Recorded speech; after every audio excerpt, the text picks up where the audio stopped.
Trini can. Back here again right now. Got spit on my lip. Whoa. So, I'm here to discuss. Oh yeah, like, comment, subscribe down below. Let me know how you feel about this video. I wrote some notes down. Reasons why people dwell in the past. And, you know, I just want to say that I used to dwell in the past. I'm not speaking from inexperience. I'm speaking from a place of knowing. And the main reason it's so easy to dwell in the past is because you know what your past was. So why not go back to that familiarity of, okay, I know how it felt to be in this relationship, situationship, whatever you want to call it. I know what it felt to be like with this person. I know how these emotions came about. I know how to get back to these different emotions. I know exactly what I need to do to feel this type of way again. And the reason, reading the notes real quick. The reason is that, like, to dwell in the past just feels so familiar. And with familiarity comes no growth at all. There's no growth in you going back to an old spark, old flame, whatever you want to call it, just to get that null feeling that, oh, you know, we hooked up again. You know, it felt good because, you know, she knows me and I know her, and she knows my body and I know her body, and, you know, it just felt like old times. That's all it felt like, old times. But there's nothing that actually developed from you doing this. You're staying in a comfort zone. In a comfort zone, nothing grows. I said this on one of my videos before. Nothing grows in a comfort zone, because in order for you to actually grow, you need to actually get comfortable with being uncomfortable. Besides that, you'll just be there like, okay, maybe if I don't do this, then this might happen. But if I do this, I know the outcome already. And the whole thing with the comfort zone and being in the knowing. It's the unknown that freaks everybody out, you know?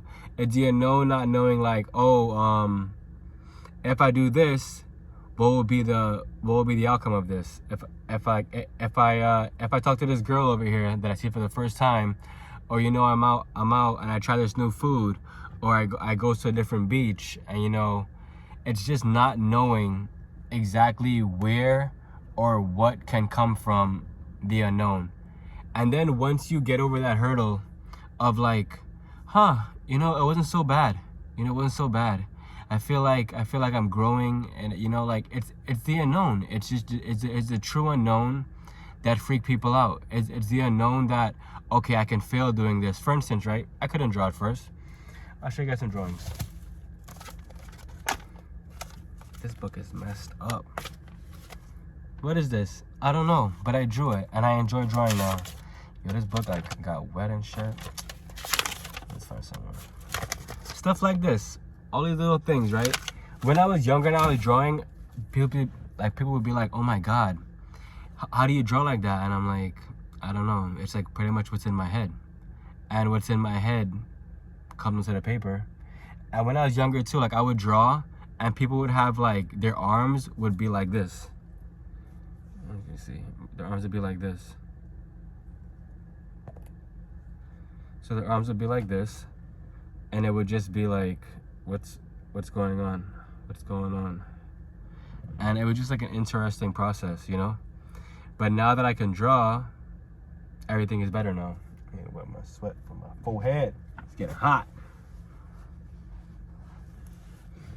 And it's all about you believing in yourself. This is like a whole tangent. It's a whole big mess of everything together. But the main thing was reasons why people dwell. And people dwell for comfort. That's what it comes down to. There's nothing that you can't do, and there's nothing that you don't know. It's that you don't know until you try. You have to try. You have to try and fail, just so you can be like, okay, I tried and failed, and now I'm going to try again.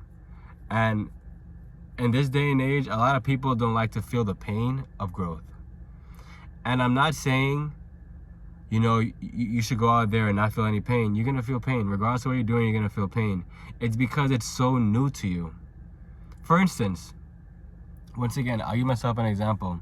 I used to hate bench pressing because, like, you have to do it a certain way, right? So when I first started bench pressing, it was probably like, a good 3-4 years ago.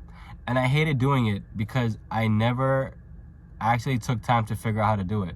All I know is that I felt uncomfortable and I couldn't lift any weights with it. And then as time went on, I kept on trying doing it. And then I got used to it. I understand the motion of how you have to do it. I understand that if you can't lift any at a certain time, just take some weight off and use lighter weights at the beginning. And then when you can lift weights, I mean, like, not when you can't lift weights, but when you can actually push all the way up and you actually feel like, you know, like you're doing the motion of it, that from there you can add more weight. And it's all about getting down the, the mechanics. And that's just like anything else. So that's the reason that people dwell, because their mechanics are the same. Their mechanics are the same. Nothing actually changed, and they want to be stuck in a loop of the knowing. But like I've been saying, the unknown is what is going to help you grow. Regardless if it feels painful, you need to feel some type of pain in order for yourself to feel that growth. Not even feel the growth, in order for you to actually grow. Regardless. Trini can. Like, comment, subscribe down below. Love always. Let me know what you think about this video. Share the video. Write a comment. Follow, subscribe. Let me know, guys. Let me know. You guys can do it. There's nothing that you cannot do. All right. Love.